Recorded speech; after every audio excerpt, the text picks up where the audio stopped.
সামনে HSC ICT পরীক্ষা, তোমরা তো কিচ্ছু করো নাই। কিভাবে পড়বা তোমাদেরকে একটা সিম্পল ট্রিক দিয়ে দিচ্ছি। বিশ্বাস করো, তুমি যদি আমার কথা শোনো এবং আমার কথা মতো পড়ো, অন্য কোনো মানে ভিডিও না দেখো, তুমি খুব সহজে হচ্ছে যে এইচএসসি আইসিটি তে ভালো করতে পারবা।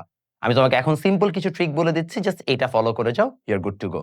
প্রথম কথা, তুমি যদি এসএসসি এর চ্যাপ্টার 1 করো, মানে প্রত্যেকটা আমি চ্যাপ্টার ওয়াইজ আগাচ্ছি। চ্যাপ্টার 1 ফুললি মুখস্থ বিদ্যা, একদম ফুল মুখস্থ বিদ্যা। সো এখানে তোমার আসলে দিন শেষে মুখস্থ বিদ্যা দিয়ে কাজে চালাইতে হবে।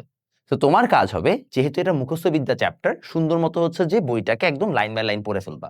যে জায়গা থেকে অবজেক্টিভ আসতে পারে ওগুলো কোনো মতে মনে রাখার চেষ্টা করবা। দেন বিগত বছরের যে বোর্ড কোয়েশ্চেন আছে, বারবার বলছি অনলি বোর্ড কোয়েশ্চেন, সেগুলো সুন্দর মতো প্র্যাকটিস করে ফেলবা।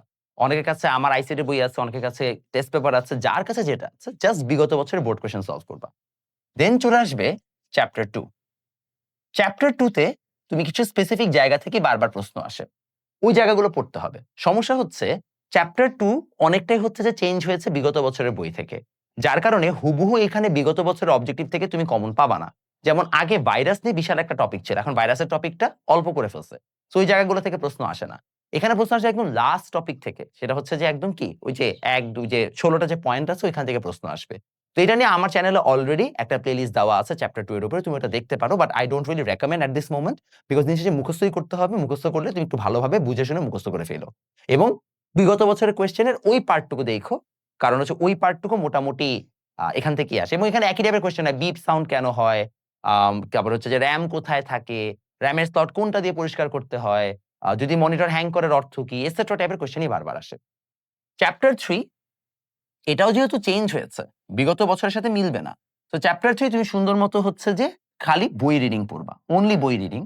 এখানে তোমার বিগত বছরের কোয়েশ্চেন সলভ করার কোনো দরকার নাই। জাস্ট বইটা রিডিং পড়লেই হবে। চ্যাপ্টার 4 এ তোমার কাজ হবে অ্যাকচুয়ালি সফটওয়্যারটা হাতে কলমে এখন প্র্যাকটিস করা।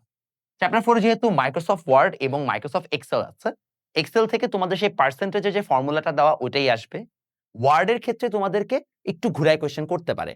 যেমন ফাইন্ড অ্যান্ড রিপ্লেস, কিংবা তোমাকে বলবে ইনসার্ট যে অপশনে তুমি যে হচ্ছে ছবি বা আইকন এগুলো বসাও, সেগুলো কোথায় থাকে? ইলাস্ট্রেশনস এ থাকে।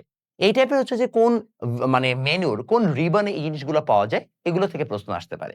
এটা ভালো করে পারার জন্য তোমাকে অবশ্যই মাইক্রোসফট ওয়ার্ডটা হাতে কলমে প্র্যাকটিস করতে হবে। চ্যাপ্টার 4 চলে গেলে তুমি চলে আসবা চ্যাপ্টার 5 এ ভাইয়া।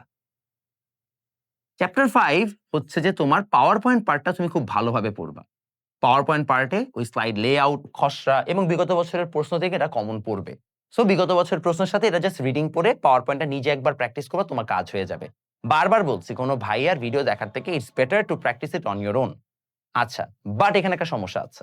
ফটোশপ আর ইলাস্ট্রেটর পার্ট। এখানে আমি এখন যে কথাটা বলবো এটা একটু কন্ট্রোভার্সিয়াল লাগবে তোমার কাছে। তারপরও শুনো। ফটোশপ এন্ড ইলাস্ট্রেটর এই অংশটুকু আনফরচুনেটলি তুমি আগে প্র্যাকটিস করে না থাকলে হুটহাট পারাটা খুবই ডিফিকাল্ট। আমি তোমাকে হাইলি রেকমেন্ড করব, ফটোশপ ইলাস্ট্রেটর যদি তুমি আগে পড়ে না থাকো তাহলে স্কিপ করাই বেটার, বিকজ এটা তুমি এখন পড়ে শেষ করতে পারবা না। তুমি ম্যাক্স এর মধ্যে যে কোনো একটা পড়ে শেষ করার ট্রাই করতে পারো। বাট এটা যেহেতু হাতে কলমে একটা সফটওয়্যার, এই সফটওয়্যারটা তুমি যদি না দেখো তাহলে হঠাৎ করে পারাটা খুবই কঠিন। এছাড়া এটাও ট্রাই করতে পারো, যদিও এগেইন তোমার সামনে পিছে মানুষের সাথে একটু লিয়াজু করে নিতে পারো যে কে কোনটা পড়বা। বিকজ এছাড়া আমার কাছে আর উপায় নেই। Because let's be honest, Photoshop Illustrator থেকে কোয়েশ্চেন আসে তুমি তো ধরে খাবাই। কারণ এটা থেকে কঠিন আসে। দেন চলে আসবে পাইথন। পাইথন ভাই অনেস্টলি অনেক ইজি। এই জায়গায় মনে হয় রাকিবুলের একটা ভিডিও আছে ওয়ান শট, তুমি ওইটা দেখো, কারণ মোটামুটি ভিডিও দেখছিলাম ভালোই পড়াইছে ও। সো চ্যাপ্টার 6 টা তুমি হচ্ছে যে চাইলে করে ফেলতে পারো ভিডিও দেখে। ওটা ওয়ান শট ভিডিও হিসেবে যথেষ্ট ভালো, চমৎকার একটা ভিডিও। এছাড়া তুমি যদি নিজে আগে পাইথন প্র্যাকটিস করে থাকো তাহলে জাস্ট বইয়ের গুলা করো। বইয়ের বাইরে তোমার কোনো কোয়েশ্চেন আসবে না। কন্টিনিউ ব্রেক এগুলা থেকে অবজেক্টিভ আসতে পারে, ফর লুপ থেকে অবজেক্টিভ আসতে পারে। সো এখানে টেকনিক্যাল অবজেক্টিভই আসবে। আর আমি তোমাদেরকে এই ভিডিও ডেসক্রিপশনে একটা দাগানো বই দিচ্ছি, এবং চ্যাপ্টার 6 থেকে, যেহেতু chapter 6 for the first time আছে পাইথন তোমাদের, এখান থেকে ১১০ টা এক্সক্লুসিভ হচ্ছে যে এমসিকিউ কোয়েশ্চেন দিচ্ছি। এই কোয়েশ্চেন গুলো তুমি একটু কষ্ট করে সলভ করে যাও এবং দাগানো বইটা পড়ে যাও। আশা করি তোমাদেরকে ২ টা বই এই ২ টা রিসোর্স যথেষ্ট হেল্প করবে। আর সবচেয়ে বড় কথা, এই যে পুরো তুমি হচ্ছে যে জিনিসগুলো দেখতে পাচ্ছ, এই জিনিসগুলো সবসময় মাথায় রাখবা, নিজে পড়ে তারপর আগানোর চেষ্টা করবা। আইসিটিতে তুমি যদি এই ধান্দায় থাকো, বাংলা বা কিংবা ইংলিশের মতো যেখানে তোমাকে সাজেশন দিবে ওখান থেকে কমন পড়বে, I can guarantee you suggestion common পড়বে না। কারণ সাজেশন কমন পড়ে বিগত বছরের প্রশ্ন থেকে। এইবার তো তোমার বই চেঞ্জ হয়ে গেছে। তুমি বিগত বছরের প্রশ্ন পাবা কোথায়? এইজন্য বারবার বলছি আইসিটি মেইন বই ভালোমতো পড়ো। আমি বারবার রিকোয়েস্ট করছি।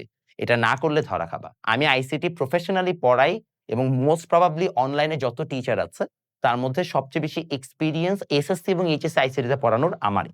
সো আমি যখন আপনাকে একটা জিনিস বলছি আমি বেশ ঘেঁটে ঘুঁটে প্রপারলি বুঝে শুনেই বলছি। এজন্য ভালোমতো এটা পইড়েন এবং ভালোমতো এটাকে এপ্লাই কইরেন।